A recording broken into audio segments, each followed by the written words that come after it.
देखिए percentage chapter पे एक क्लास ऑलरेडी हम डिस्कस कर चुके हैं। ये सेकंड क्लास है आपकी। पहली क्लास में हमने जो भी परसेंटेज के बेसिक कंसेप्ट है उन सभी को डिस्कस किया था। इसके बाद में आगे बढ़ते हैं और बाकी के जो नए कंसेप्ट है उन सभी को डिस्कस करते हैं। देखिए पहला सवाल आपको दिया हुआ है कि रवि के वेतन में यानी सैलरी में 50% की इंक्रीमेंट है, वृद्धि की गई है। कुछ समय बाद उसका जो नया वेतन है उसमें फिर दोबारा 50% की वृद्धि की है।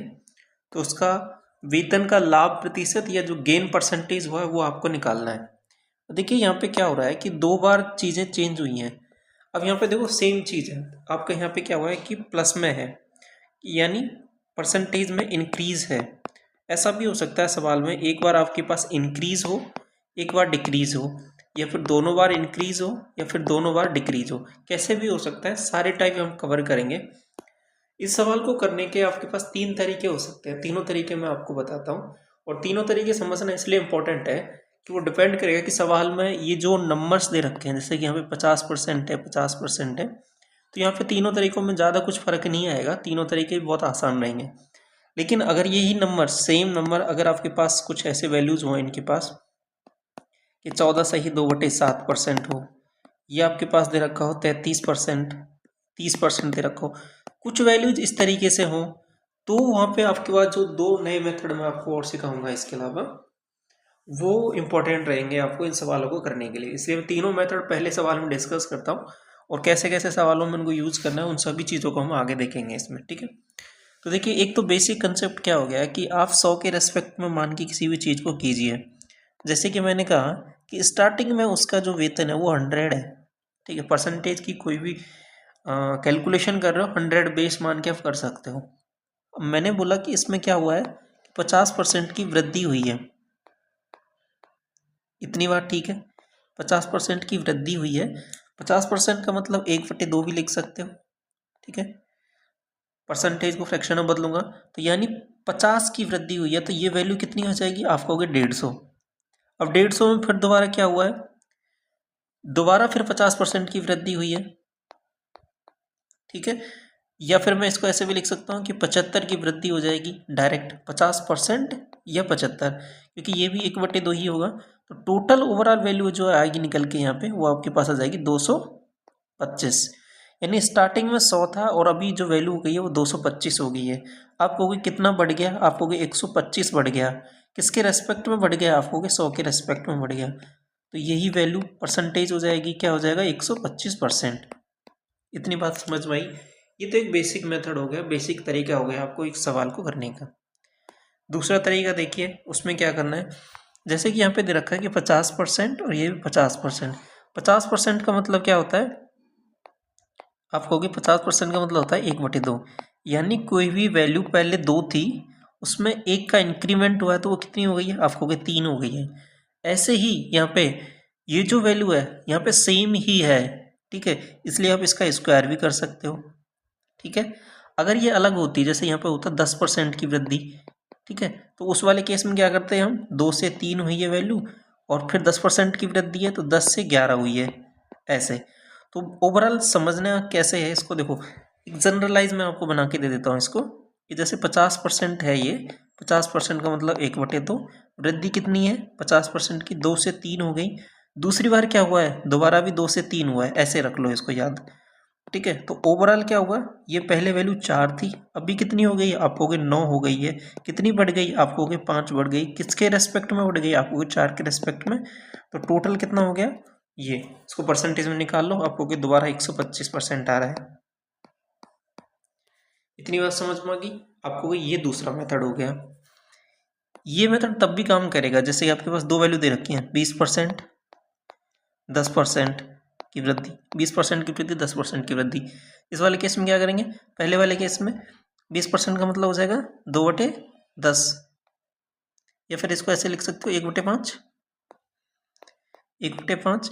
इस वाले केस में क्या लिख सकते हो, 1/10, यानी पहले वाले केस में 5 से 6 हो गया, दूसरे वाले केस में 10 से 11 हो गया। समझना चीज़ों को, दूसरे वाले केस में 10 से 11 हो गया। मल्टीप्लाई कर लो इनको, इधर भी मल्टीप्लाई कर लो, अगर कुछ कट रहा है तो काट सकते हैं। यहाँ पे आ रहा है 50, यहाँ पे आ रहा है आपके पास, सॉल्व किया तो 66, ठीक है। जस्ट डबल करोगे तो ये हो जाएगा 100 और ये हो जाएगा 132, तो 100 के रेस्पेक्ट में कितनी वैल्यू बढ़ गई 32, तो ये 32% का इंक्रीमेंट हो जाएगा 10% 20% से। क्लियर है इतनी बात सारी की सारी आपसे। इसके बाद में एक और मेथड है, वो बहुत इंपॉर्टेंट है, उसको भी समझ लो आप। उसको बोलेंगे ए बी रूल।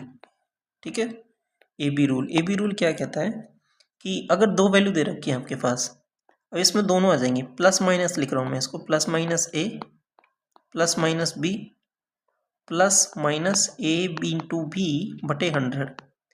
आप कहोगे प्लस माइनस क्या है? देखो, अगर वृद्धि हो रही है, इंक्रीज हो रहा है कुछ, तो प्लस लेना है, और डिक्रीज हो रहा है तो माइनस लेना है। जैसे 20% है और 10% है। ठीक है, अगर वृद्धि है तो पॉजिटिव पॉजिटिव लेना है इसमें। तो अभी जैसे सॉल्व करके मैं आपको बता देता हूँ। अभी हमने सॉल्व किया था 20% 10% के लिए 32% आया था। सिंपल इसमें रखूंगा तो प्लस 20 प्लस 10 प्लस 20 इंटू 10 बटे 100। तो यहाँ पे सॉल्व किया, 2 0 से 2 0 गायब, और ये हो जाएगा 30 प्लस 2 32। इससे भी 32 आंसर आ रहा है। आप कहोगे ठीक है, इस वाले के लिए सॉल्व कर देखो, 50% क्या हो जाएगा, प्लस 50 प्लस 50 प्लस 50 इंटू 50 बटे 100। आप कहोगे ठीक है, तो ये हो रहा है आपके पास 100, ये 2 0 से 2 0 गायब, 25 100 प्लस 25 125 125%। आप कहोगे पहला ऑप्शन। तो देखो, तीनों तरीके हमने करके देख लिया आपके पास। बेसिक वाला 100 बेस मान के आप करोगे, ठीक है, उसमें इंक्रीमेंट लगाओगे जितनी बार दे रखा है। ठीक है, बस इन रूल्स में थोड़ा थोड़ा ध्यान रखने की बात क्या है, वो यही है कि, और एक दूसरा तरीका हो गया कि आपने परसेंटेज को फ्रैक्शन में बदला, फिर दो के उसमें लिख लिया। और ए बी रूल की बात यही है कि आप इसमें दो ही वैल्यूज़ यूज़ कर सकते हो, जैसे दो के पेयर में। जैसे मान लो अगर 3 दे रखी है आपको, 10% 20% और 30%, ये दो इंक्रीमेंट है, ये डिक्रीज है, या तीनों इंक्रीज है, तो पहले 2 में लगाना पड़ेगा, यहाँ से जो नेट आएगा उसको फिर तीसरे के साथ क्लब करके फिर आपको नेट निकालना पड़ेगा। तो इस तरीके से करना है इन सवालों को।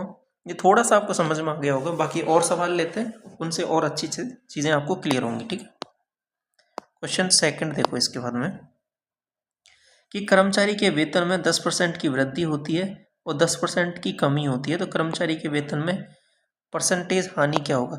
एक चीज़ और याद रख लो, अगर सेम परसेंटेज, यानी कोई x%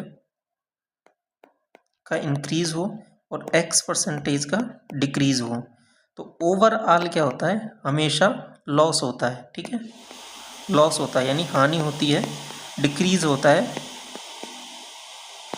ठीक है, कितना होता है वो होता है आपके पास x²/100 नेगेटिव में। ठीक है, तो यहाँ से आप डायरेक्ट भी कर सकते हो, जैसे कि उतना ही परसेंटेज इंक्रीज हुआ, उतना ही परसेंटेज डिक्रीज हुआ, तो ओवरऑल आपके पास क्या होगा, लॉस होगा, हानि होगा, डिक्रीज होगा।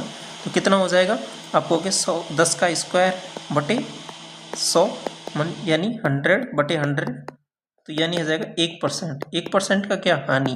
तो आंसर आपका ये हो जाएगा ऑप्शन नंबर ए। अब ये आ कैसे रहा, इसको भी थोड़ा समझ लो। जैसे ए बी रूल में अगर मैं रखता हूँ इसको, ए बी रूल अभी आपने पढ़ा था।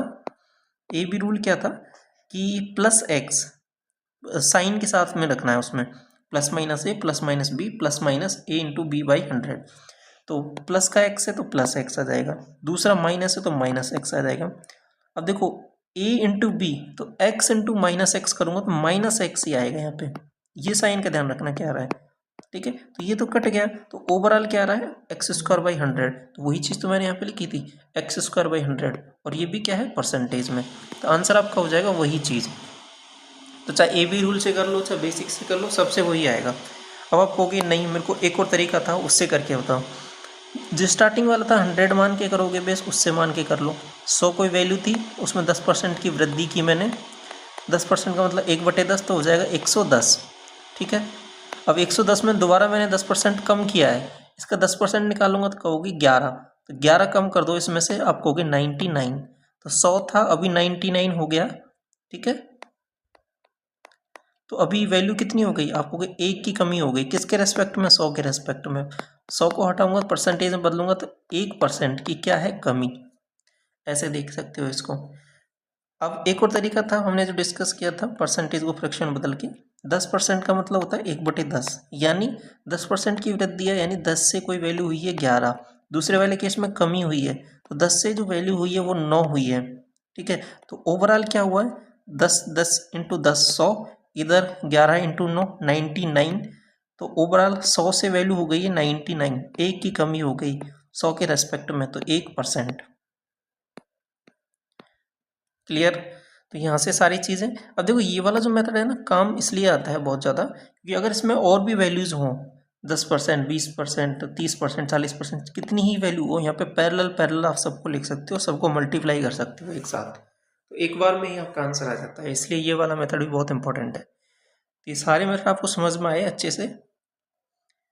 इसके बाद में क्वेश्चन नंबर 3 देखो, एक संख्या में 25% की वृद्धि की जाती है, फिर 16% की कमी की जाती है, परिणामी संख्या में कितना परसेंट अधिक है या कम है, जो भी है वो निकालना है।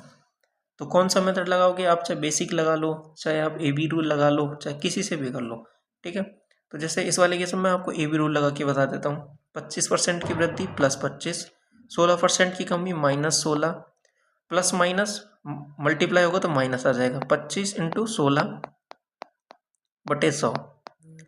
ये माइनस कैसे आ रहा है, इसका ध्यान समझ में आ गया ना, ये कैसे आ रहा है, इसमें कंफ्यूज मत हो जाना, क्योंकि साइन के साथ आपको रखना है। जैसे ये प्लस का साइन था, ये माइनस का साइन था, तो मल्टीप्लाई होगा तो ओवरऑल माइनस ही आएगा यहाँ पे, ठीक है। तो ओवरऑल क्या चीज़ें बन रही है, यहाँ से इसे सॉल्व किया मैंने, तो 25 100 के 100, यहाँ से 4 बन रहा है, तो ये 100 कट गया, तो ये यहाँ से ओवरऑल -20 माइनस किया, तो यहाँ से 5%, और 5% का क्या है, इंक्रीज निकल के आ रहा है आपके पास, ऑप्शन नंबर सी आ जाएगा यहाँ पे करेक्ट। ठीक, आगे बढ़ते हैं। इसके बाद में क्वेश्चन नंबर 4 देखिए।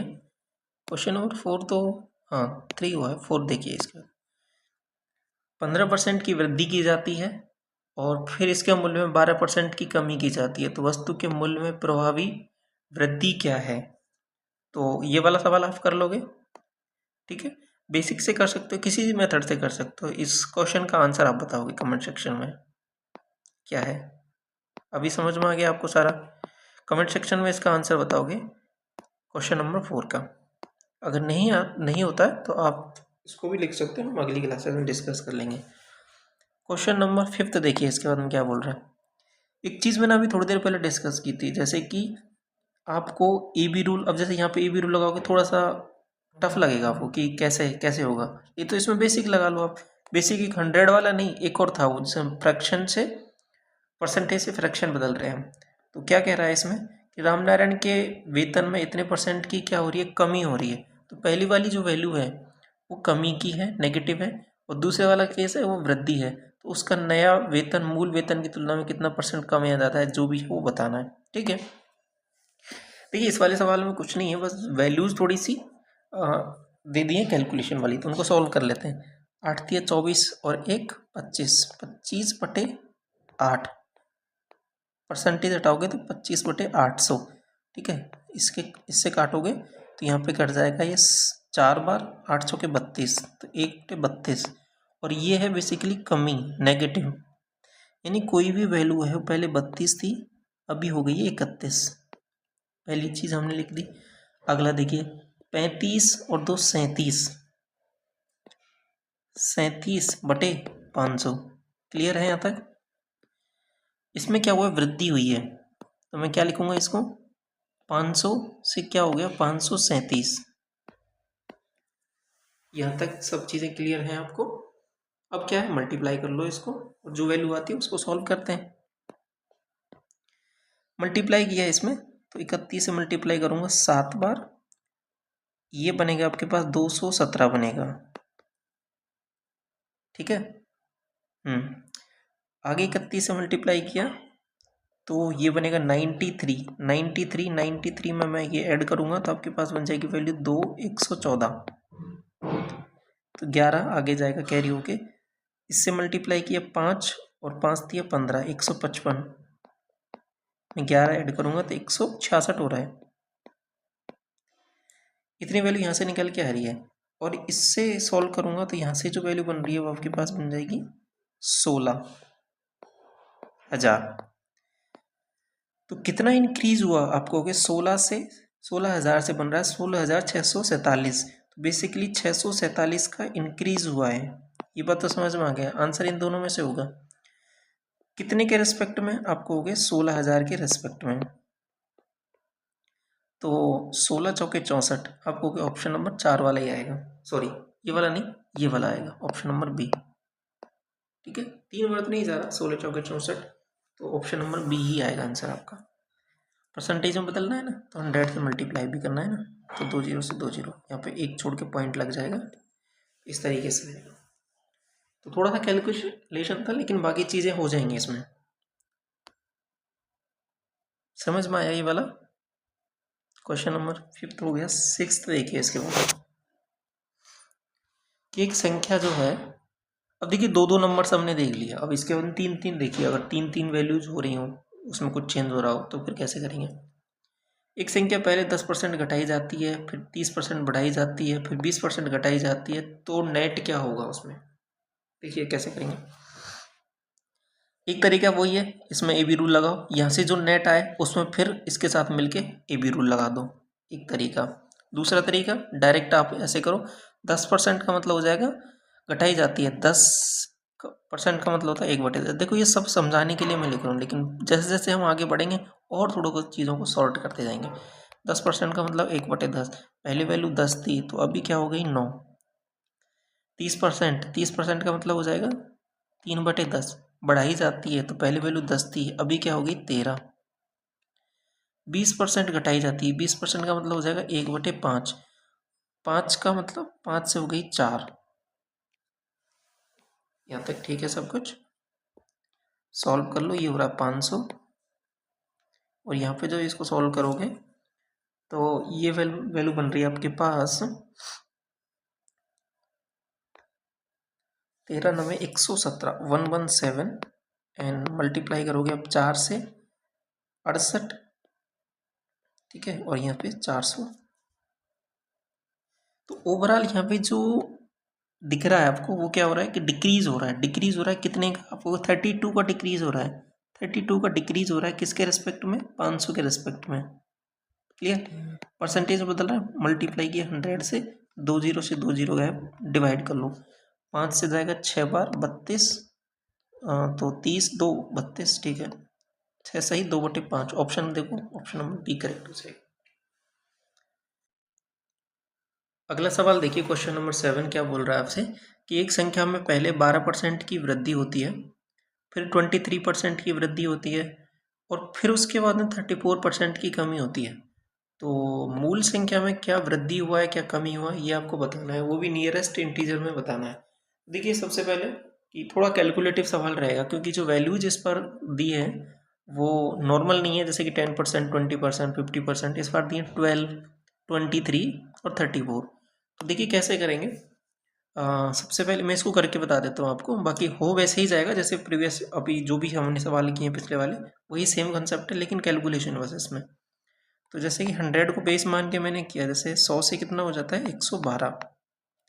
अगली जो वैल्यू है 100 से हो जाती है आपके पास 123, 123। अगली जो वैल्यू है आपके पास हो जाएगी 34% की कमी है तो 66 हो जाएगी। सिंपल यहाँ पे क्या करना है, पहले मल्टीप्लाई करना है सबको। तो पहले इन दो को मल्टीप्लाई कर लेता हूँ। 100 के आसपास के नंबर है तो मैंने आपको सिखाया था, दोनों को ऐड करूँगा तो कितना हो जाएगा 112 और 123, तो 135 हो रहा है क्या? 12 और 23 को ऐड करूँगा तो दोनों को मल्टीप्लाई किया, 12 × 36, 3 और 24 और 3 27, ठीक है। तो ओवरऑल जो वैल्यू निकल के आ रही है 12, 2 इसमें ऐड हो जाएगा 7 7 6, इन दो को मल्टीप्लाई हो गया 6 से, 66 से और मल्टीप्लाई कर लो, वो बन जाएगा फिर आपके पास फाइनल। 6 से किया मल्टीप्लाई 36, 3 42, 45, 4, और ये हो जाएगा आपके पास 42, 46, 4 78 और 82, 82। यहाँ पे वैल्यू बनेगी 6 5 6 2 एंड 8।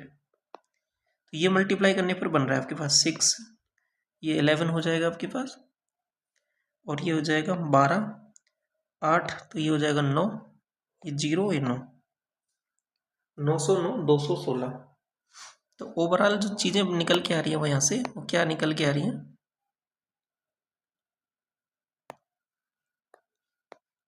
ये बन रहा है आपके पास 909, 216।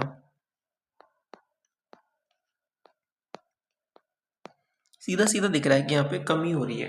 कमी हो रही है, कितने की कमी हो रही है, माइनस कर दो सिंपल, तो ये निकल के आ जाएगा आपके पास यहाँ से 84, ये 7, तो ये निकल के आ जाएगा आपके पास 90,784। इसके रेस्पेक्ट में कितने की कमी हुई है, ये ओवरऑल 6 जीरो है, परसेंटेज में बदलना है 100 से मल्टीप्लाई, 2 जीरो से 2 जीरो गए आपके पास, 4 छोड़ के पॉइंट लगा दो आप, 1 2 3 4, 9.07। तो ओवरऑल जो अप्रोक्सीमेट करके देखोगे आप नियरेस्ट इंटीजर तक तो 9% के लगभग आएगा, और वो भी क्या है, डिक्रीज। तो ऑप्शन आपका बी करेक्ट हो जाएगा यहाँ पे, ठीक है। तो इसमें सिंपल कैलकुलेशन थी, जो कंसेप्ट है वो ऑलरेडी हम डिस्कस कर चुके हैं, जैसा कि हमने यहाँ पे पिछले सवाल में किया था, सेम वैसा ही है, 10%, 20%, 30% और 20%, लेकिन यहाँ पे वैल्यू आसान थी, और अगले वाले सवाल में वैल्यूज थोड़ी इस तरीके से दी हैं, 12, 23 और 34, बस यही फर्क है, बाकी कंसेप्ट वो है सेम ही है, ठीक है। इसके बाद में आगे बढ़े, क्वेश्चन नंबर 8 देखिए, ए की जो इनकम है बी से 30% कम है, और बी की जो इनकम है वो सी की इनकम से इतना परसेंट अधिक है, 137.5%, ठीक है। ए और बी की जो इनकम है वो ए के बारे में बता रहे हैं कि वो बी से इतने रुपए कम है, तो सी के बारे में आपको निकालना है, ठीक है। तो जैसा सवाल बोल रहा है वैसे वैसे करते जाते हैं, ये ए है, ये बी है। सबसे पहले ए के बारे में बोला है कि बी से कम है, 30% का मतलब हो जाएगा 3/10, यानी यदि ये 10 है तो ये हो जाएगा 7। बी के बारे में बोला है कि सी की इनकम से इतना ज़्यादा है। अब देखो ये मुझे पता हो गया, अब ये कितना है, बेसिकली मैंने आपको 37.5 बताया था, आपको याद होगा, आपको कि हाँ बिल्कुल याद है, ये 3/8 होता है, तो बेसिकली उसी में ही तो 100 जोड़ा हुआ है, 100 प्लस इसको ऐसे लिख सकते हैं क्या, 37.5, बिल्कुल। तो 100% क्या होता है आपको, एक, तो ये बेसिकली इतना दिया हुआ है, 1 + 3/8 यानी 11/8 की वैल्यू दी हुई है आपको, ये बेसिकली 11/8 अधिक है, बी है वो 11/8 अधिक है, यानी सी अगर 8 है तो ये हो जाएगा आपके पास 19। क्लियर। कंबाइंड रेशो करना आपको आता ही है, मैंने सिखाया था पहली क्लास में भी, ये 10 हो जाएगा, यहाँ पे 19 आ जाएगा, बाकी रेशो प्रपोर्शन करेंगे वहाँ पे और अच्छे से सीखेंगे ये सारी चीज़ें। ए और बी के बारे में बात कर रहा है कि ए की जो आय है बी से अधिक है इतना, तो सबसे पहले इन दोनों को देख लेते हैं, दोनों को मल्टीप्लाई कर लो, या फिर यहीं से सीधा सीधा दिख रहा है, डिफरेंस कितना आ जाएगा 19, और यहाँ से 3 यूनिट, मान लो कोई x मानोगे तो 3x इतना आ रहा है, ये आपके पास 28,500 के बराबर है। 19 से डेफिनेटली कटना चाहिए ये एक बार, और 9 ही बचेगा, 5 बार जाएगा 1500, और फिर x से काटूंगा तो ये 500 आ जाएगा, तो x की वैल्यू आपके पास 500 आ गई, x कोई फैक्टर जो हमने माना था। सी की इनकम निकालनी है तो मल्टीप्लाई कर लो इससे पूरे से, तो मल्टीप्लाई किया तो क्या हो जाएगा, ये हो जाएगा 40, तो 40 यानी 4,000 को 100 से करेंगे तो 40,000, तो ऑप्शन नंबर आपका ए करेक्ट हो जाएगा। क्लियर हुआ, समझ में आया, बस कंसेप्ट क्या था, सिंपल सा, इन परसेंटेज वैल्यूज को देखना था क्या क्या है, और बाकी ऐसे ऐसे इनको जमाना है, आ जाएगा आंसर। क्वेश्चन नंबर 9 देखिए कि ए की जो इनकम है वो बी की इनकम से 45% अधिक है, तो स्टार्टिंग से लिख लो आप इनको, बी से अधिक है ना, तो बी को मैं 100 मान लेता हूँ। अब देखो ये 100 मानना कोई कंपलसरी नहीं है, आप 100 इसको 45% को और थोड़ा सॉल्व कर सकते हो, ठीक है। 45% को ऐसे भी लिख सकते हो 45/100, इसको थोड़ा सा और सिंपलीफाई करके भी कर सकते हो, जैसे 5 से कट रहा है ये आपको दिख रहा है, तो ये 9 हो जाएगा, ये 25 हो जाएगा, ऐसे भी कर सकते हो, आपकी मर्जी है, ठीक है, कैसे भी जैसे कैलकुलेशन आपको आसान लगे, ये करते करते आपको समझ में आ जाएगा कि कब हमको फ्रैक्शन में बदलना है, कब हमको डायरेक्ट रखना है, प्रैक्टिस करते रहो, आ जाएगा समझ में। ए की आय बी की आय से 45% अधिक है, यदि ये 100 है तो ये आपके पास हो जाएगा 145। आगे चलो, सी की जो आय है ए और बी की आय का टोटल से 60% कम है। 60% कम को मुझे बताओगे क्या है आपको, कि 60% कम का मतलब सिंपल सा होता है 40% बोल दो, ऐसे भी तो बोल सकते हैं, बिल्कुल बोल सकते हैं। तो 245 दोनों का टोटल से उसका 40% निकाल दो, 40% का मतलब 4/10 निकाल दो। Is it clear? 2 से काट लो इसको और 5 से काट लो, ये 10 तो उड़ जाएगा। 5 से इसको काटेंगे जैसे, तो ये आपके पास 98 आएगा क्या? 24 5 से काटेंगे, 5 से 4 बार, और यहाँ पे बनेगा आपके पास 9, 98 आ रहा है। ठीक है, आगे जो सवाल बोल रहा है वो बोल रहा है कि डी की जो आय है, डी की इनकम के बारे में बोल रहा है, सी से 20% अधिक है। ओके, इसका 20% निकाल लो। 20% का मतलब हो जाएगा 1/5। इसका 1/5 निकालूंगा मैं, तो कितना बनेगा मुझे ये बताओ आप। ओके, इसका 98 का 1/5, सिंपल निकालने के लिए 2 से मल्टीप्लाई कर दो ऊपर नीचे, तो नीचे बन गया 10, ऊपर करूंगा तो इसको हो जाएगा 196, 19.6। Is it clear? तो इसमें ऐड कर दो ये 19.6, तो सी की, और उसके बाद में बोला बी और डी, बी और डी के आई के बीच में, तो इसमें मैं जैसे ही ऐड करूँगा 19.6, तो बन जाएगा 0.6 इधर, 9 और 8 17, और ये हो जाएगा 10 और 1 11, 117.6। थोड़ा सा कैलकुलेशन है, घबराना नहीं है, हो जाएगा। आगे देखो, बी और डी का जो डिफरेंस है, बी और डी का डिफरेंस आपको यहाँ पे दिख रहा है, सवाल में तो दिया है 13,200, और हमको जो दिख रहा है वो दिख रहा है 17.6। तो हमें सी की इनकम निकालनी है, सी की इनकम 98 दिख रही है हमको। ठीक, कर लो सॉल्व इसको। अब ये डेफिनेटली इसका कुछ कटना पिटना चाहिए तभी होगा सॉल्व। तो ये किससे कट रहा है? 4 से तो कट रही है, 4 से कट रहा है आपके पास, 11 से भी कट रहा है, ये 44 से भी कट रहा है। ठीक है, कट जाएगा ये। 11 से काटा मैंने एक बार, ये 6, और ये इसको काटा 11 से 12 बार। ओके, 4 से काट लिया इसको 3 बार, 4 से काट लिया इसको 4 बार, 4 से इसको भी काट लो इसको, तो ये बनेगा आपके पास 8, एक बचेगा, और 4 चौके 16, 4 पंजे 20, इतना कुछ बन रहा है। मल्टीप्लाई करेंगे 15 और 72, 73, 73 कुछ। आप कहोगे बाकी जीरोज का क्या होगा? जीरो अपने आप हिसाब से लगा लेंगे, लेकिन ये डिजिट मैच होनी चाहिए आपके पास। ऑप्शन देखो कौन सा है, ऑप्शन नंबर बी। देखो सवाल में जब कभी कैलकुलेशन भी करो तो पॉइंट्स अगर डिजिट अलग अलग है तो पहले डिजिट पे फोकस किया करो, पॉइंट तो अपने आप के हिसाब से बैलेंस हो जाएंगे। ठीक है, समझ में आया? ये वाला सवाल थोड़ा सा कैलकुलेटिव है, ये वाले सवाल पुराने एग्जाम्स में पूछे गए, इंपॉर्टेंट है, ध्यान रखना। एक आयताकार लॉन की जो चौड़ाई है वो 8% कम हो जाती है, और लंबाई वो 15% बढ़ जाती है, तो लॉन का क्षेत्रफल। अब ये सिंपल वही है जैसे कि कोई भी नंबर है, उसमें कुछ पहले इंक्रीज किया या फिर कुछ डिक्रीज किया, फिर नेट क्या होगा, वही सेम कंसेप्ट अभी जो पढ़ते आ रहे हैं वही सेम चीज़ करनी है। ए बी रूल लगाओ, नॉर्मल कर लो। ठीक है, जैसे ए बी रूल से करोगे, 8% की कमी है -8, 15% की वृद्धि है +15, -8 × 15/100,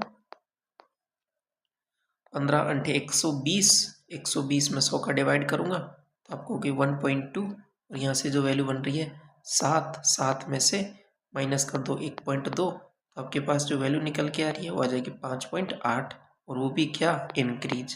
देखो ऑप्शन नंबर डी। ठीक है,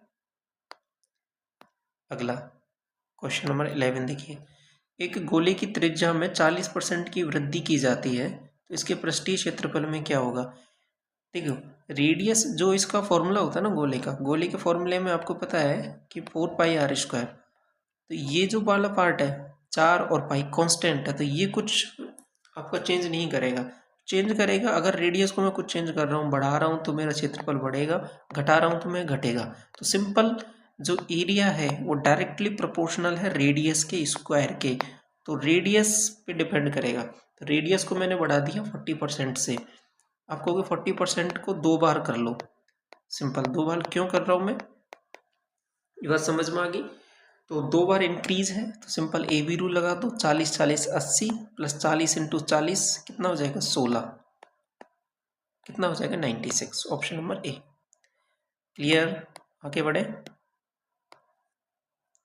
एक आयताकार लॉन, ये वाला सवाल तो अभी थोड़ी देर पहले भी आ गया था ना।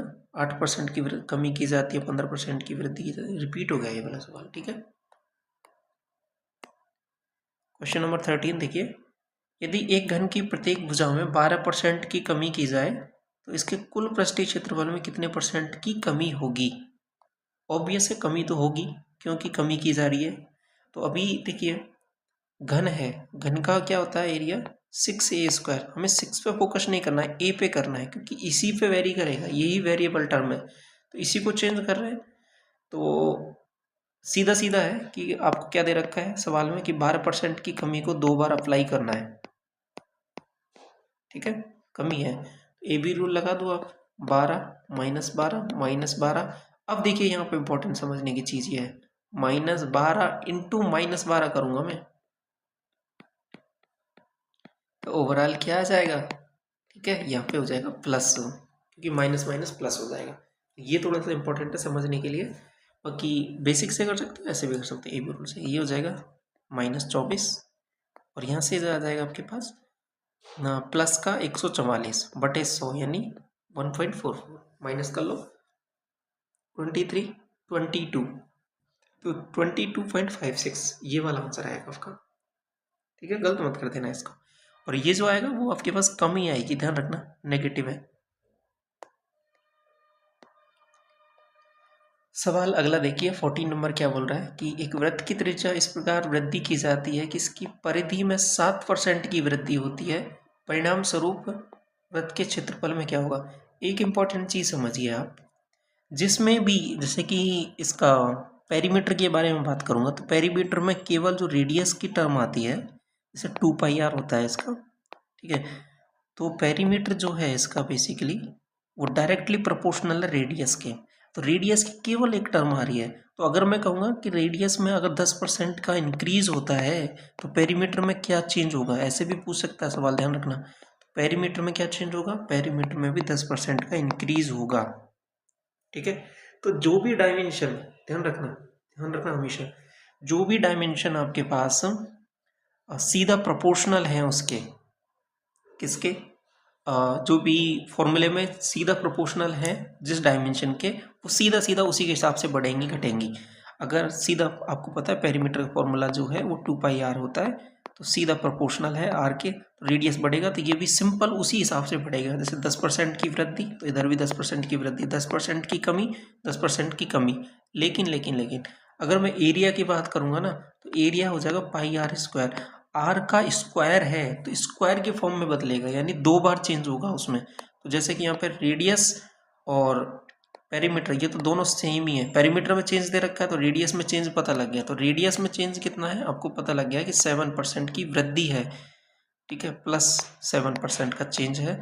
तो आपको उसके एरिया में निकालना है, तो एरिया में क्या हो जाएगा, ए बी रूल लगा दो, +7 +7 +7 इंटू 7/100। आपको हो गया, ये हो जाएगा 14, ये हो जाएगा 49/100, तो 14.49। ऑप्शन नंबर आपका सी। समझ में आया ये वाला सवाल। क्वेश्चन अगला 15वां नंबर क्या बोल रहा है कि आयत की लंबाई और चौड़ाई है वो इस अनुपात में है 5:3 में, ठीक है। तो लंबाई में इतने % की वृद्धि हुई, चौड़ाई में इतने % की वृद्धि हुई, तो इसकी परिधि में कितने % की वृद्धि होगी। इस बार देखिए सवाल में, इस बार जो फॉर्मूला है ना उसमें लंबाई और चौड़ाई दोनों एडिशन में आती है, केवल एक चीज नहीं है यहाँ पे, केवल रेडियस ऐसा कुछ नहीं है। रेडियस अगर ऐसा होता तो डायरेक्ट हम चेंज करके सीधा लिख सकते थे कितना % होगा, लेकिन यहाँ पर लंबाई और चौड़ाई, इसका फॉर्मूला क्या है पहले वो देखना पड़ेगा। आपको पता है कि इसका पेरीमीटर का फॉर्मूला आयत के वो होता है 2 इंटू L + B। तो लंबाई और चौड़ाई दोनों का देखना पड़ेगा। तो अब सिंपल मैं क्या करता हूँ, बेसिक आपके पास कैलकुलेशन होती है उस हिसाब से चलता हूँ। जैसे मैंने मान लिया परसेंटेज की बात हो रही है तो ये 5:3 है, तो इसको मैंने मान लिया 500 और 300। आपको कैसे मान लिया, इजीली मान सकते हो क्योंकि रेशियो है, तो दोनों 100 से मल्टीप्लाई कर दिया, कोई दिक्कत नहीं है। अब देखिए ये आपके पास L है, ये आपके पास B है। यहाँ पर बोला है कि लंबाई में 44% की वृद्धि होती है, तो कितने परसेंट का इंक्रीज हो जाएगा, इसका 44% निकाल लो, आपको 220 इतने का इंक्रीज हो गया। इधर कितने का इंक्रीज हो जाएगा, आपको 60% निकाल लो इसका, आपको 180, इधर 180 का इंक्रीज हो गया। क्लियर। तो ये तो स्टार्टिंग में थी वैल्यू, स्टार्टिंग में, तो स्टार्टिंग में पेरीमीटर कितना हो जाएगा, ठीक है, पहले स्टार्टिंग में पेरीमीटर हो जाएगा 500, 300, 800 और 800 का जस्ट डबल करना है, आपको 1600। बाद में क्या हो जाएगा, आपको यहाँ से हो जाएगा 720 और यहाँ से हो जाएगा 480। तो बाद में कितना हो गया, 1100, 1200। बाद में ये है टोटल इनका 1200, तो पेरीमीटर हो जाएगा आपके पास बाद में आफ्टर चेंज, ये हो रहा है आपके पास 2400। 2400 कैसे हो रहा है, 2 इंटू एल प्लस बी, क्योंकि अभी एल ये है, बी ये है, ठीक है, तो ये 2400 हो रहा है। कितना चेंज हुआ, आपको भी 800 बढ़ गया, किसके रेस्पेक्ट में बढ़ गया, आपको भी 1600 के रेस्पेक्ट में बढ़ गया। तो 800 बटे 1600, ये कितना रहा, 1/2। 1/2 तो सीधा जानते हो 50% होता है, तो ऑप्शन नंबर डी करेक्ट हो जाएगा आपका। चीज़ें समझ में आई कैसे हुई हैं, बिल्कुल बेसिक से किया है, इसमें कुछ भी नहीं किया हमने अलग। एक गोले की त्रिज्या जो है 20% की वृद्धि होती है, तो उसके आयतन में, अब देखिए यहाँ पे अभी तक क्या कर रहे थे हम, कि जो एरिया होता है, जैसे ये रेडियस है, ये रेडियस है, तो पेरीमीटर अगर रेडियस में कुछ चेंज हो रहा है 10% का, तो पेरीमीटर में क्या होगा, उसमें भी 10% का चेंज होगा। एरिया में क्या होगा, एरिया होता है प्रोपोर्शनल आर स्क्वायर के, तो इसके 2 बार 10% और 10% का 2 बार चेंज लेना पड़ेगा। और वॉल्यूम की मैं बात करूंगा तो वो प्रोपोर्शनल होता है क्यूब के, रेडियस के क्यूब के, ठीक है, मतलब उसकी जो घात है 3 होती है, तो इसमें उसी चीज को 3 बार अप्लाई करना पड़ेगा, 10 10 10। तो यहाँ से जो नेट निकल के आएगा 33.1% आएगा, यहाँ से जो निकल के आएगा 21% और यहाँ से आएगा 10%। तो इस तरीके से पेरीमीटर, एरिया और वॉल्यूम चेंज होंगे आपके। ये चीज़ें समझ में आई आपको, नहीं आई, क्लियर हुई, तो वही चीज़ यहाँ पे अप्लाई करनी है। एक गोली की त्रिज्या 20% की वृद्धि की जाती है, आयतन में क्या होगा, तो सिंपल 20% की जो वृद्धि है उसको 3 बार अप्लाई करना है, 20%, 20% और 20%, ठीक है। बेसिक से कर सकते हो, ए बी रूल से कर सकते हो, किसी भी रूल से कर सकते हो, कोई भी, ठीक है। 20% को मैंने माना 1/5, यानी 5 पहले है, बाद में हो गया 6, ऐसे ही 5 पहले है, बाद में हो गया 6, 5 पहले है, बाद में हो गया 6, 3 बार कर दिया, ये हो जाएगा 125 और ये हो जाएगा आपके पास 216। कितना पड़ गया आपको, माइनस कर लो, यहाँ से माइनस किया 1, और ये वैल्यू जो निकल के आ रही है आपके पास 12 में से ये जाएगा तो 9, 91 डिवाइड बाई 125, 125 इंटू 100। 125 को रोल करने के लिए मैंने आपको बता रखा है पहले कि 8 से ऊपर नीचे मल्टीप्लाई कर दो, कैलकुलेशन आसान हो जाती है। तो 8 से नीचे करोगे मल्टीप्लाई दिए तो 1000 बन जाएगा, तो उससे डिवाइड करना आसान है, मल्टीप्लाई करना 8 से इजी रहेगा कंपेरेटिवली 125 से डिवाइड करने के। तो क्या हो जाएगा, ऊपर आ जाएगा 8, 8 9 72, 72 और 2 0 से 2 0 1 पॉइंट छोड़ के, तो 72.8। कैलकुलेशन को आप कैसे करते हैं वो डिपेंड करता है, ये सारी चीज़ें हम पहले डिस्कस कर चुके हैं, कैलकुलेशन वाली बहुत सारी वीडियो हमने डिस्कस की, चैनल पे अवेलेबल है, देख सकते हो आप, ठीक है। 72.8%, ऑप्शन नंबर सी हो जाएगा आपका करेक्ट आंसर इसका। क्वेश्चन 17 देखिए इसके बाद में, एक लंबवृत्तीय शंकु के आधार की त्रिज्या और ऊंचाई में 10% की वृद्धि की जाती है, तो आयतन में क्या होगा। देखिए यहाँ पे क्या है, आपको पता है इसका जो फॉर्मूला है ना आयतन का, होता है 1/3 पाई आर स्क्वायर एच, ठीक है। ये फॉर्मूला पता होना इसलिए ज़रूरी है कि किसको, यहाँ पे तो देखो सब में बराबर दे रखा है, लेकिन ऐसा हो सकता है सवाल में कि ऐसा बोलते हैं कि रेडियस में 10% की चेंज है और हाइट में आपके पास ऐसा बोल दे कि 20% का चेंज है, तो उस वाले केस में आपको ये फॉर्मूला पता होना ज़रूरी है। आप ऐसा नहीं कर सकते कि डायरेक्ट रेडियस का क्यूब कर दो, 10% को 3 बार लगा दो तो वैसे आ जाएगा, नहीं, ऐसे नहीं होगा, इसे फॉर्मूला पता होना ज़रूरी है। जैसे कि इसमें शंकु के आधार और त्रिज्या इसमें तो सब बराबर है, तो 10% को 3 बार लगाना है तो हो जाएगा। ठीक है, तो इसका सिंपल सा मतलब, और लेकिन इस वाले केस में अगर ये 2 बार अलग अलग है तो इसका मतलब हो जाएगा 10% को 2 बार लगाना है। 10 से 11 हुआ, 10 से 11 हुआ, और 20% मतलब 5 से 6 हुआ। तो ऐसे होगा ये वाला सवाल। तो लेकिन ये जो सवाल दिया हुआ है वो सिंपल सा क्या है कि पाई आर स्क्वायर एच 1/3 आएगा। तो सिंपल सा क्या हो जाएगा, 10% को ही लगाना है। तो चाहे रेडियस हो चाहे हाइट हो, तो बेसिकली 3 बार लगाना है 10% को। क्या हो जाएगा, 10 से 11, 10 से 11 और 10 से 11। तो ओवरऑल क्या आ जाएगा आपके पास, ये तो 1000 हो जाएगा और ये हो जाएगा 1331। कितना चेंज हुआ आपको, हो गए 33.1 का आ जाएगा। ठीक है, सिंपल दिख भी रहा है। 331 का हुआ है 1000 के रिस्पेक्ट में, 100 से मल्टीप्लाई करेंगे परसेंटेज में चेंज करने के लिए, 20 से 20 33.1 आंसर आ जाएगा। क्लियर, या फिर सीधा भी चेंज याद रख लो आप, ये चीज़ें कुछ चीज़ें काम आएंगी आपके पास। 10% को याद रख लो ऐसे, 10% का अगर चेंज है, अगर 2 साल के लिए मैं अगर लगा रहा हूँ या 2 बार लगा रहा हूँ सिंपल सा, ये आपके पास उसमें भी काम आता है। CI वाले चैप्टर में, कंपाउंड इंटरेस्ट वाले में, जो रेट 10% की हो 2 साल के लिए हो, तो नेट रेट आ जाएगी आपके पास 21%। तो यहाँ पे भी नेट चेंज आ जाएगा, वो 21% का आ जाएगा 2 साल के लिए, या फिर 2 बार। 10% को 2 बार लगाया है। ऐसे ही 10% को मैं 3 बार लगाऊं तो आपके पास नेट जो आएगा वो आपके पास आ जाएगा 33.1। या फिर ऐसे बोल सकते हो, रेट को 10% है 3 साल के लिए, तो नेट CI जो बनेगा वो 33.1% रेट का बनेगा। ऐसे ही 10% को मैं अगर मैं 4 बार लगाऊं तो ओवरऑल जो बन के आएगा वो आपके पास आ जाएगा 46.41%। तो ये कुछ चीज़ें हैं तो याद कर लो आप, जिससे क्या है कि कुछ कैलकुलेशन आपके पास बहुत आसान हो जाएगी। ठीक है, 10%, 21%, 33.1 और 46.41। 10% के लिए तो एटलीस्ट ये 4 चीज़ तो याद कर ही लो आप। ठीक है, बाकी जो हम CI वाला चैप्टर और SI वाला चैप्टर पढ़ेंगे उसमें ये सारी चीज़ें मैं दोबारा रिवाइज कराऊंगा। और इससे पहले भी जो फाउंडेशन बैच किया था उसमें मैंने एक टेबल आपको डिस्कस कराई थी, उसमें देखोगे तो ये सारी चीज़ें एज इट इज़ आपको लिखी हुई मिल जाएंगी। ठीक है, तो ये वाला सवाल हो गया ना अभी आपका। इसके बाद में देखिए, किसी गोले की त्रिज्या में 12% की वृद्धि की जाती है तो उसके आयतन में लगभग कितने परसेंट की वृद्धि होगी। सिंपल वही है, क्या कर सकते हो, 100 है, 100 से हो गया आपके पास 112, 100 से हो गया 112,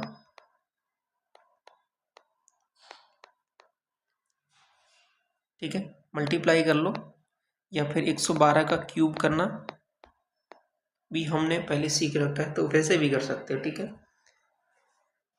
जैसा आपको सही लगता है वैसे कर सकते हो। इसको 12 और 1 मान के कर लो, या इसको 11 और 2 मान के कर लो, 11 और 2 मान के कर लो, इसको इजी रहेगा आपके पास। तो सबसे पहले आ जाएगा 1331, एक कॉलम में 3a²b। ये बेसिकली वैसे ही है, आपको कुछ कुछ चीज़ें ऐसा लगेगा यहाँ पे कि क्या चल रहा है, क्योंकि आपने पहले नहीं देखी होंगी वो क्लासेस, तो इसलिए आपको थोड़ा अटपटा लगेगा कैलकुलेशन। आप अपनी बेसिक कैलकुलेशन से कर सकते हो, बाकी ये कैलकुलेशन धीरे धीरे आप करते रहोगे तो ये भी चीज़ें आपको समझ में आ जाएंगी। इस वाले मेथड से मैं डायरेक्ट इसको कर रहा हूँ, 112 के क्यूब को 1331, यहाँ से ये बन रहा है 3a² बन जाएगा, 3 ये हो जाएगा 121 एंड इसका हो जाएगा 2, तो ये 6 और ये 12 6 72, 726। नेक्स्ट बन जाएगा आपके पास 3a²b, 3a² ab², ठीक है, 4 3 12, 12 × 11 132, और ये हो जाएगा 8। ओवरऑल यहाँ से बनेगा आपके पास 8, एक एक डिजिट रखनी है, बाकी अगली आगे भेज देनी है। तो यहाँ पे आ जाएगा 13, यहाँ भेजा तो ये बन जाएगा 9, तो ये बेसिकली 73 यहाँ आ जाएगा। तो ये बेसिकली आपके पास आ जाएगा 3 और 1 4 और 140, इतना मल्टीप्लाई करने पर। अब ये इसके रेस्पेक्ट में है, ठीक है, कितना बढ़ा, इतना बढ़ा, तो इसमें से इतना ही माइनस कर देंगे हम। ठीक है, तो बेसिकली ये 1 हट जाएगा फिर इसका आपका, तो डिवाइड करेंगे इतने से 6 जीरो से, तो परसेंटेज आपके पास वैल्यू जो निकल के आ जाएगी वो 40.49 निकल के आ जाएगी। ऑप्शन देखो यही है आपका, ऑप्शन नंबर सी। सवाल है 19वां। देखिए ये जो कैलकुलेशन है ना, इनको आप मैं आपको डायरेक्ट ही बता सकता हूँ, लेकिन मैं करके इसलिए बता रहा हूँ क्योंकि ये एक्चुअल में चीज़ें हैं जो आपको एग्जाम में फेस होती हैं, ठीक है। ये ऐसा नहीं है ये मैंने खुद से सवाल बनाए, ये वही सवाल हैं जो आपके एग्जाम में पूछे गए हैं, और पूछे गए हैं तो इन्हें मतलब कैलकुलेशन है तो आपको एग्जाम में करनी पड़ेगी। और उसको कैसे करना है, कम से कम टाइम में ऐसा कर सकते हो, इस सवाल को आप लास्ट में अटैम्प्ट कर सकते हो, लेकिन करना है तो वो कैलकुलेशन भी आनी चाहिए, और उसको कम टाइम में कैसे करना है ये सारी चीज़ें आपको आनी चाहिए, ठीक है। एक लंबवृत्तीय शंकु की त्रिज्या और ऊंचाई में 25% की वृद्धि की जाती है, तो शंकु के आयतन में प्रतिशत वृद्धि क्या है, ये आपको निकालनी है। ये वाला सवाल मैं आपको छोड़ता हूँ, ये वाला सवाल आप करोगे, आसान सा सवाल है, क्योंकि रेडियस और ऊंचाई वाला है, सब में एक ही चीज़ दे रखी है, तो वही आर स्क्वायर एच, आर को 2 बार लेना है, एच को वही, तो सब में यहाँ पे तो सेम ही है, तो 25% वाला कंसेप्ट लगाना है। 25% का मतलब हो जाएगा 1/4, 4 से 5, 4 से 5, 4 से 5, ठीक है। क्वेश्चन नंबर 19 का आंसर आप बताओगे। क्वेश्चन नंबर 20 देखिए, एक लंबवृत्तीय शंकु है। अब देखिए ये वाला सवाल थोड़ा अलग है, इसमें क्या है कि सब कुछ सेम नहीं है, 20% रेडियस को बढ़ाया है, हाइट को कम किया गया है, तो इस बार अलग होगा। पहले क्या था कि सबको सेम करना था, तो इसलिए हम डायरेक्ट कर दे रहे थे, इस बार अलग अलग है। तो यही मैं कह रहा था कि मैंने सारे टाइप के यहाँ पे सवाल लिए, तो आपको कोई भी कन्फ्यूजन नहीं रहेगा किसी भी टाइप का, कि रेडियस को बढ़ाना है 20%, तो फॉर्मूला क्या है आपको पता है, आर स्क्वायर एच। फॉर्मूला में आगे भी कुछ आता है, उससे हमें काम नहीं है, क्योंकि वेरिएबल टर्म यही है आर स्क्वायर एच, ठीक है। तो आर को 2 बार लेना है, तो आर को 2 बार लेना है, यानी 20%, 20%, और एच को 1 बार लेना है, और वो भी कमी है इसकी, 25% की कमी है, ठीक है, कोई दिक्कत नहीं है। 20% की वृद्धि है, तो मतलब क्या हो जाएगा, 20% का मतलब होता है 1/5, यानी कोई वैल्यू 5 थी तो अभी हो गई है 6, कोई वैल्यू 5 थी तो अभी हो गई है 6। 25% का मतलब होता है 1/4, कोई वैल्यू 4 थी तो अभी हो गई है 3। क्लियर, सॉल्व कर लो इसको, थोड़ा सा और काट लो, 4 से ये कट जाएगा बेसिकली, काटना चाहो तो 3 3 बार, तो यहाँ से जो वैल्यू बन रही है 25, और ये बन रही है आपके पास 27, कितनी बढ़ गई, आप कहोगे 2 बढ़ गई, किसके रेस्पेक्ट में, 25 के रेस्पेक्ट में, इंटू 100, 25 से 4 बार, 4 से ये 2, 8 बार, कितना हो जाएगा, 8%। Option number C. टोटल 20 सवाल हो चुके हैं आपके पास। अगला सवाल देखिए, इसके बाद में 21 क्या बोल रहा है, एक घनाभ के आयतन में कुल परसेंटेज चेंज क्या होगा यदि इसकी लंबाई चौड़ाई में इतने परसेंट की कमी और इसकी ऊंचाई में इतने परसेंट की वृद्धि है। आपको पता है एल, बी और एच होता है, ठीक है। तो सिंपल वही कंसेप्ट किया है, यहाँ पे कुछ अलग नहीं है, 3 वैल्यू दे रखी है आपके पास, 2 में 15%, 25% की कमी है, और तीसरे में आपके पास वृद्धि है। तो 15% को क्या लिख सकते हो, 100 है, कमी है तो आप कहोगे 15 की कमी, तो मैं लिख देता हूँ 85, करेक्ट है। 25% की कमी, 25% को क्या लिखते हो आप, 1/4 लिखते हो, 4 से क्या हो जाएगा आपको, 3 हो जाएगा, मैं करेक्ट। आगे देखिए 60% की वृद्धि, 60% को क्या लिखते हो आप कहोगे, 20% को मैं लिखता हूँ 1/5, तो इसको लिख दूंगा 3/5, 3/5 की वृद्धि, यानी पहले कोई वैल्यू 5 थी तो अभी कितनी हो गई है, आपको 8 हो गई है, ठीक है। 4 से काटा मैंने इसको 2 बार, 5 से भी कट रहा है क्या, हाँ कट रहा है ये 17 बार, ठीक है। तो ये 6, 17 को 6 से मल्टीप्लाई करो,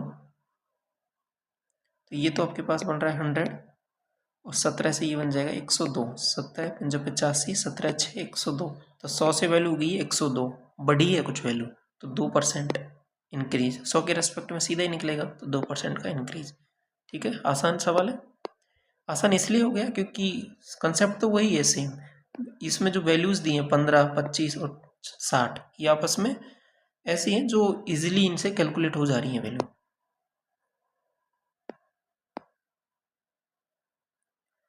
ठीक, आगे बढ़ते हैं। सवाल 22। ऋचा जो है वो व्यय और बचत का जो अनुपात है 2:1 है, उसकी आय और व्यय में इतने इतने % की वृद्धि होती है, तो उसकी बचत में प्रतिशत वृद्धि क्या है। देखो ये जो सवाल है ना आपके पास एक्सपेंडिचर वाले और सेविंग्स वाले, इन सवालों को दो तरीके से कर सकते हो आप, ठीक है, क्योंकि इसमें रेशो भी यूज़ हो रहा है। तो मिक्सचर एलिगेशन वाला जो मेथड है ना, वो भी इसमें बहुत इंपॉर्टेंट काम प्ले करता है। तो वहाँ से ये सवाल बहुत इजी हो जाते हैं, वो वाला मेथड ही मैं आपको बता देता हूँ। और ये जो परसेंटेज में कैसे करना है वो वाला मेथड ही बता देता हूँ। तो जब पूरे चैप्टर पढ़ लोगे आप, तो वहाँ से आपको चीज़ें समझ में आएंगी कौन सा मेथड आपको कहाँ पे कैसे लगाना है। तो ये वाले सवाल में दोनों मेथड देखते हैं। पहले परसेंटेज देखो। ऋचा जो है और व्यय और बचत के बारे में बात हो रही है। सिंपल मुझे बताओ, ये कोई इनकम है, उसको दो तरीके से यूज़ हो रहा है, या तो एक्सपेंडिचर करेगा, खर्च करेगा, या फिर इसको सेव करेगा, सेविंग में यूज करेगा। आप कहोगे बिल्कुल ठीक बात है ये तो। अब इसमें बोला है कि उसकी आय और व्यय में क्रमशः इतने इतने % की वृद्धि होती है, ठीक है। तो सबसे पहले देखो उसका जो व्यय है, खर्चा, खर्चा को बोला है आपने कितना बोला है, व्यय को बोला है 2:1। तो इसको मैं ऐसे बोल सकता हूँ कि 200 और 100। आपको कि अगर जब रेशियो ही है 200 मानो 100 मानो, किसी से मल्टीप्लाई करके कर सकते हो। रेशियो में कोई चेंज में कोई बदलाव में परिवर्तन नहीं होता। तो अगर एक्सपेंडिचर 200 है, ध्यान रखना, तो सेविंग इस पे उसके रिस्पेक्ट में कितनी हो जाएगी 100, और इनकम कितनी हो जाएगी आपको हो गए 300। तो यहाँ तक ठीक है। अब आगे बोला है कि इनकम में 20% की वृद्धि, तो इसमें 20% की वृद्धि कर दी आपने, तो 20% की वृद्धि का मतलब हो जाएगा 60 रुपये। Is it clear. और आगे देखो, और जो व्यय है खर्चे में है 15% की वृद्धि, खर्चा कहाँ है एक्सपेंडिचर, इसमें ये रहा 15% की वृद्धि मतलब 30 की वृद्धि। तो आप कहोगे कि बाकी का जो 30 है वो कहाँ हो गया, आप कहोगे बाकी का जो 30 है ना, क्योंकि 30 तो इसने यहाँ पे बढ़ा लिया खर्चा, लेकिन जो 30 रुपये जो बच रहा है उसको यहाँ पे ये बढ़ाएगा, सेविंग में यूज करेगा। तो सेविंग में कितने % की वृद्धि हुई है, आपको कि 30% की। आपसे क्या पूछा है, सेविंग में ही तो पूछा है, तो आपका आंसर हो जाएगा 30%। 100 के रेस्पेक्ट में 30% की वृद्धि तो ही, आपको बिल्कुल ठीक है। एक तरीका ये हुआ, बेसिक वाला ये। दूसरा तरीका भी देख लो एक बार। आप कह रहे थे रेशियो प्रोपोर्शन, हाँ, रेशियो प्रोपोर्शन में क्या है, ये एक्सपेंडिचर रहा, ये आपके पास सेविंग रहा, ये बीच में इनकम रहा। देखो कैसे करेंगे, ये है 20% की वृद्धि, यहाँ पे जो चेंज हो रहा है उसको लिखना है बस, 20% की वृद्धि। 15% की वृद्धि, नहीं 20% की वृद्धि इसमें नहीं है, 20% की वृद्धि है इनकम में, तो 20% की वृद्धि इनकम को यहाँ लिखूंगा बीच में। ये जो खर्चे में है वो 15% की, तो खर्चे में 15% को यहाँ लिखूंगा। आगे इनका जो अनुपात है 2:1 है, तो ये जो रेशियो है ये 2:1 ऐसे है। व्यय और बचत का है, तो व्यय और बचत का इस तरीके से लिखूंगा मैं, ठीक है। तो इसको जो सॉल्व किया है, इसमें से इसको माइनस किया 5, तो 1 यूनिट की वैल्यू 5 है, तो 2 यूनिट की वैल्यू 10 हो जाएगी। इसमें से इसको घटाया था, तो इसमें इसको जोड़ूंगा, तो कितना हो जाएगा 30, और 30 भी आ रहा है प्लस का, यानी इसमें वृद्धि होगी। तो क्या आंसर हो जाएगा डी। यही आपका बेसिक से किया था तब भी आपका 30 आया था, इससे किया है मिक्सर एलिगेशन से तो भी 30 आया। ये बात समझ में आ गई आपको, दोनों मेथड। इसके बाद अगला देखिए 23। राधा जो अपनी आय का X% है वो बचाती है, यदि उसकी आय में 28% की वृद्धि होती है, व्यय में इतने % की वृद्धि होती है, बचत में इतने % की वृद्धि होती है, एक्स का मान ज्ञात करें। इसको बेसिक से आप करोगे, मिक्स एलिगेशन से मैं एक बार करके बता देता हूँ आपको। देखो ये आपके पास एक्सपेंडिचर रहा, ये सेविंग रहा, ये इनकम रहा। मुझे बताओ कहाँ है, आय में 28%, तो 28 यहाँ लिखो। व्यय में अगर आप कहोगे कि यहाँ पे अगर कुछ कमी होता तो मैं साइन के साथ लिखूंगा, अगर कुछ कमी होता जैसे माइनस इसकी ऐसे बोलता कि इनकम में इतने % की कमी होती है, तो मैं -28 लिखूंगा, लेकिन यहाँ पे सब में वृद्धि हो रही है तो मैं +28 लिख रहा हूँ। ये बात क्लियर है, माइनस कब लिखना है प्लस कब लिखना है। तो ये इनकम इसमें प्लस हो रहा है तो मैं +28 लिखूंगा। व्यय में 20% की वृद्धि है, 20% वृद्धि यहाँ पे लिख दूंगा। बचत में 40% की, बचत में 40 यहाँ लिख दूंगा। इसमें से इसको माइनस करूंगा, इसमें से इसको माइनस करूंगा, देखो क्या बन रहा है। इसमें से इसको किया आप कहोगे 8, इसमें से इसको किया यहाँ पे कहोगे 12, तो काटा पीटा आप कहोगे 4 से कटेगा क्या 3 बार और 2 बार। आपसे पूछा क्या है मुझे ये बताओ। आप कहोगे कि x की वैल्यू बता दो, x%। ये बोल रहा है कि x जो है वो परसेंट बचाती है, x जो है वो सेविंग परसेंटेज है। मुझे एक चीज़ बताओ, एक्सपेंडिचर है 3, सेविंग है 2। आपको भी क्या ये एक्चुअल में एक्सपेंडिचर सेविंग है? नहीं। तो लेकिन हम परसेंटेज में जब भी बात करते हैं तो रेशो ही बात करते हैं। 3 और 2 बेसिकली रेशो है, तो सेविंग और एक्सपेंडिचर इसी रेशो में रहेंगे। ठीक है, कोई चेंज नहीं है। आप इसको चाहे 300 और 200 मान लो, आंसर तब भी आपका यही आएगा। इसको चाहे 5 से मल्टीप्लाई कर ली 15 और 5 दूनी 10, 15 और 10 मान लो तब भी आंसर यही आएगा। कुछ फर्क नहीं है। तो आप 3 और 2 मान के कर सकते हो सवाल को। ठीक है, तो एक एक चीज़ क्लियर होना बहुत ज़रूरी है कि हम क्या मान के कर रहे हैं और क्यों कर रहे हैं। तो 3 और 2 मैंने मान लिया कि 3 इसका एक्सपेंडिचर है, 2 सेविंग है, तो टोटल इनकम कितनी हो गई? 5 हो गई। ठीक है, टोटल 5 इनकम है, उसमें से मुझे बताओ सेविंग कितना किया? आप कहोगे 2 रुपये किया, तो 2/5। 2/5 क्या हो जाएगा? इसका फ्रैक्शन आ जाएगा। इसको परसेंटेज में बदलना है तो आप कहोगे 2/5 कितना होता है? 1/5 कितना होता है? 20%। 2/5 कितना हो जाएगा? 40%। क्लियर? अब चीज़ें समझ में आ रही हैं धीरे धीरे। 24 देखो, डीजल की कीमत में 26% की वृद्धि होती है। ठीक है, तो एक व्यक्ति अपने डीजल के व्यय को 15% कम करना चाहता है, सॉरी वृद्धि करना चाहता है, तो उसकी खपत को कितने परसेंट कम करना होगा उसको?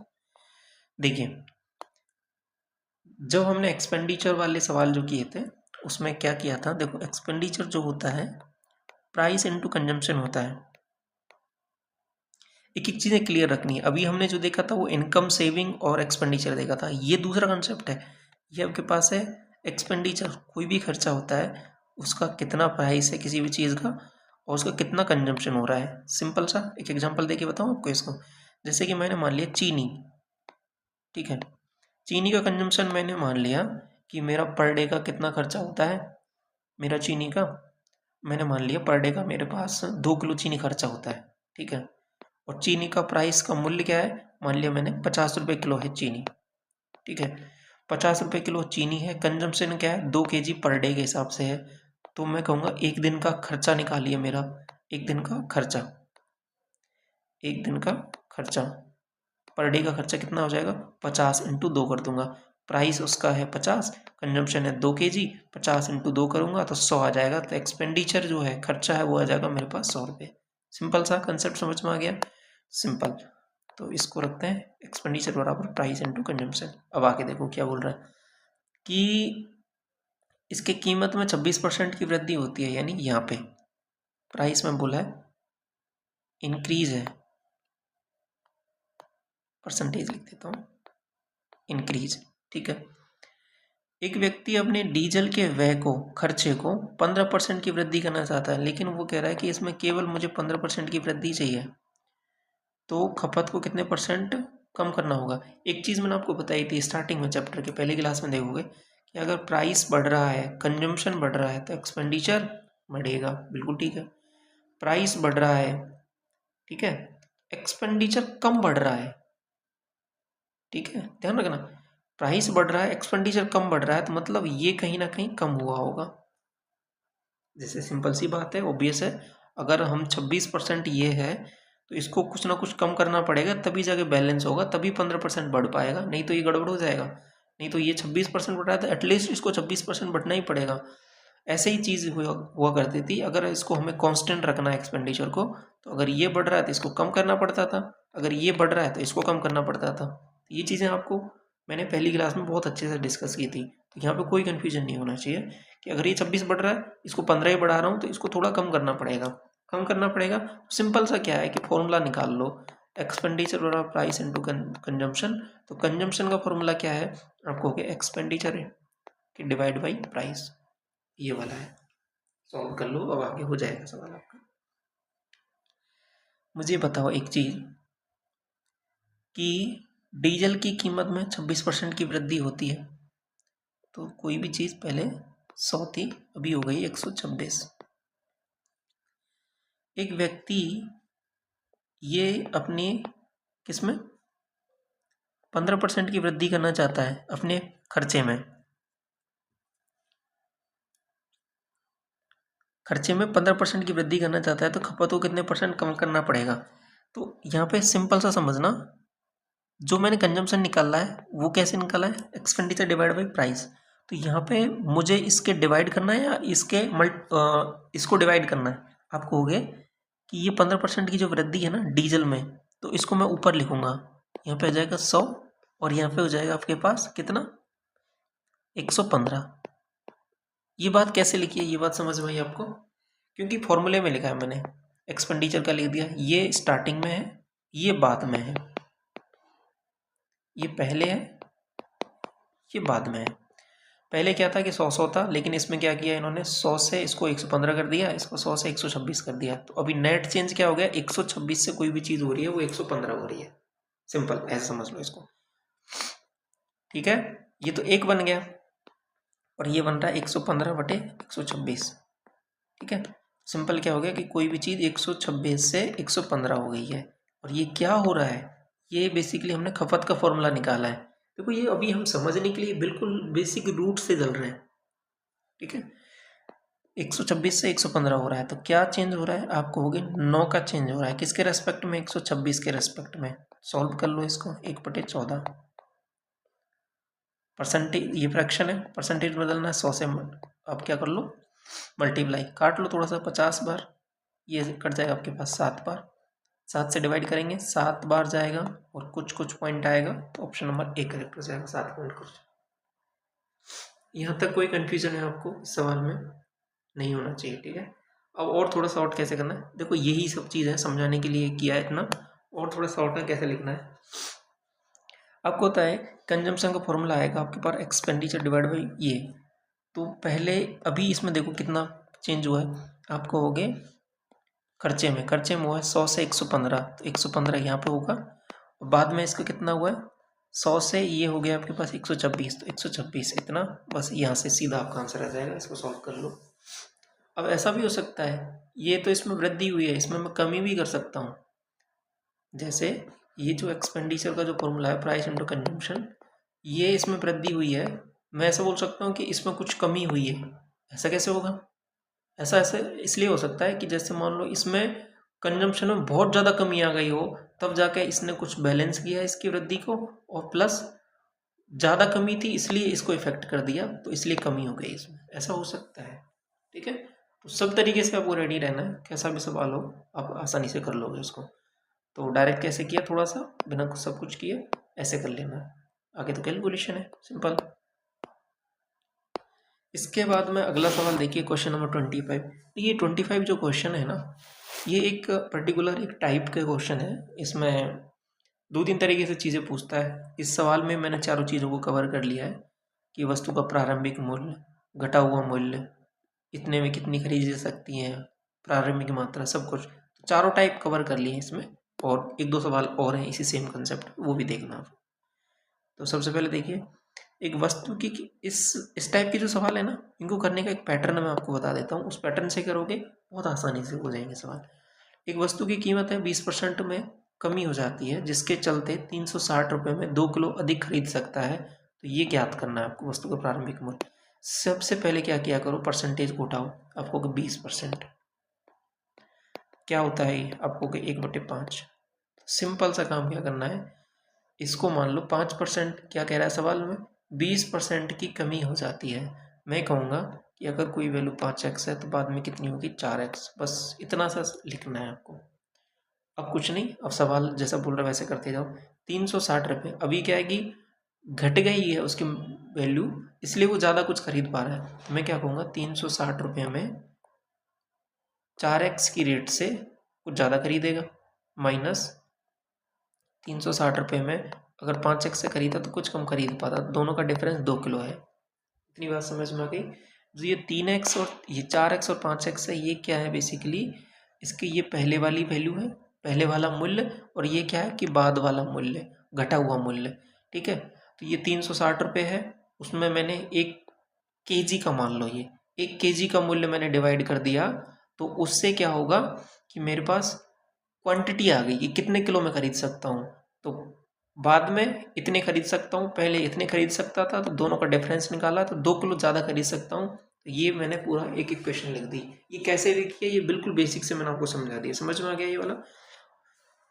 अब देख लो, सॉल्व कर लो, कुछ नहीं। इसका एलसीएम आप ऐसे लिखा करो, देखो ध्यान रखना, एक्स तो लिखा करो 4 × 5 ही लिखा करो। 360 को पहले कॉमन लिया करो, यहाँ पे लिखोगे तो 5x आएगा, यहाँ से लिखोगे 4x आएगा। 5x - 4x आप कहोगे नहीं, 4 - 5 आएगा, बेसिकली x नहीं आएगा। 4 - 5 1 आ जाएगा, इधर है 2। अब देखो क्या निकालना है, वस्तु का प्रारंभिक मूल्य। एक तरीका तो ये कि आप x की वैल्यू ही निकाल लो, ठीक है। फिर आपसे कुछ भी पूछे, ध्यान रखना x की वस्तु की प्रारंभिक मूल्य वो नहीं है, मूल्य आपके पास 4x और 5x है, ये बात चीज़ ध्यान रखना, ठीक है। x की वैल्यू आपने निकाली यहाँ से, तो क्या निकल के आ रही है, 2 से काट लो इसको 180 बार, और 4 × 5 = 20, इससे काटा तो 9, तो x की वैल्यू 9 निकल के आ रही है। तो वस्तु का प्रारंभिक मूल्य कितना था, ये था 5x 45। वस्तु का घटा हुआ मूल्य कितना है, आप कहोगे 36, 4 × 9 = 36, ये आ जाएगा।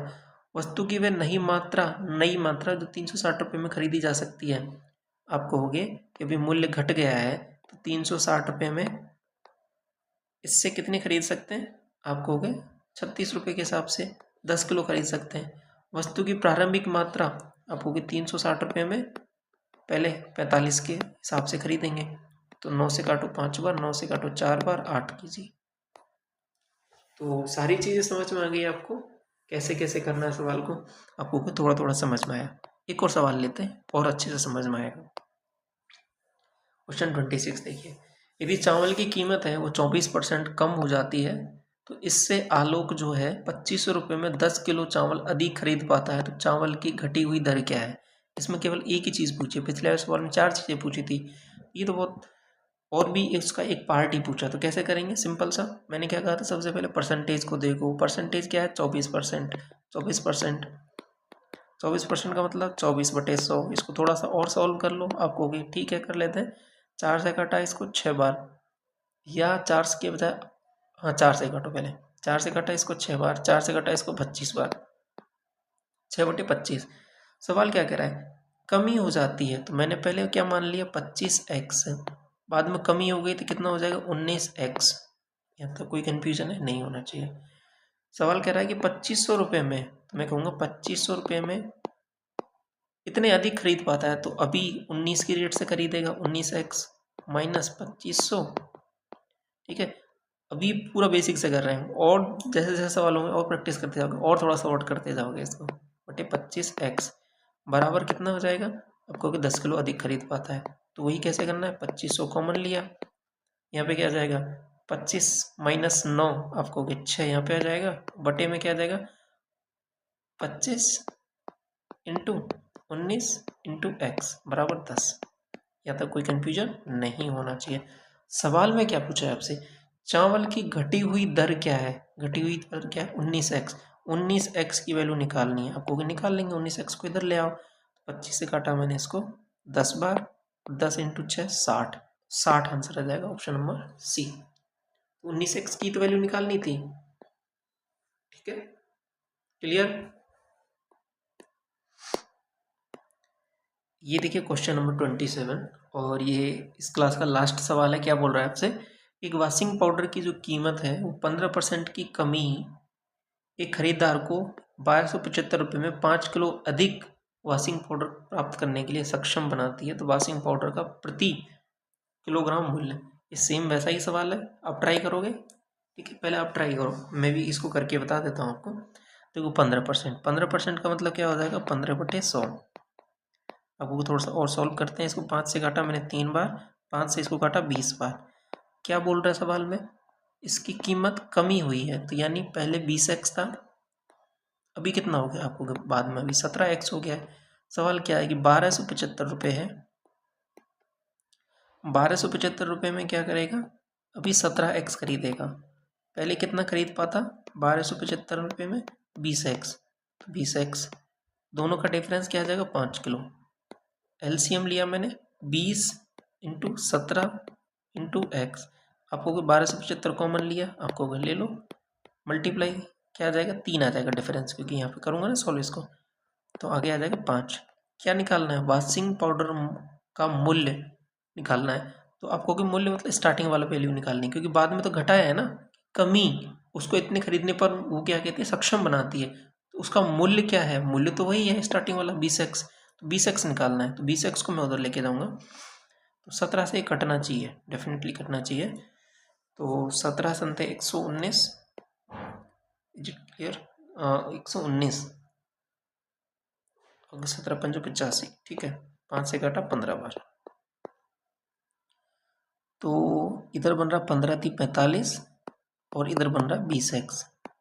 20x की वैल्यू आ रही है 45, तो आपको 20x की वैल्यू ही तो निकालनी है, तो आपका आंसर हो जाएगा 45, ऑप्शन नंबर सी। तो ये इस तरीके से आपके ये वाले कंसेप्ट पे सवाल कंप्लीट होते हैं। हमने इसमें आज की क्लास में AB रूल देखा, कंजम्पशन वाले सवाल देखे, और भी 1-2 कंसेप्ट देखे, ठीक है।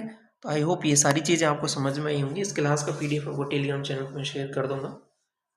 और इसके अलावा इन क्वेश्चंस में किसी में भी कोई भी डाउट रहता है तो कमेंट सेक्शन में पूछ सकते हो, ठीक है। Thank you so much.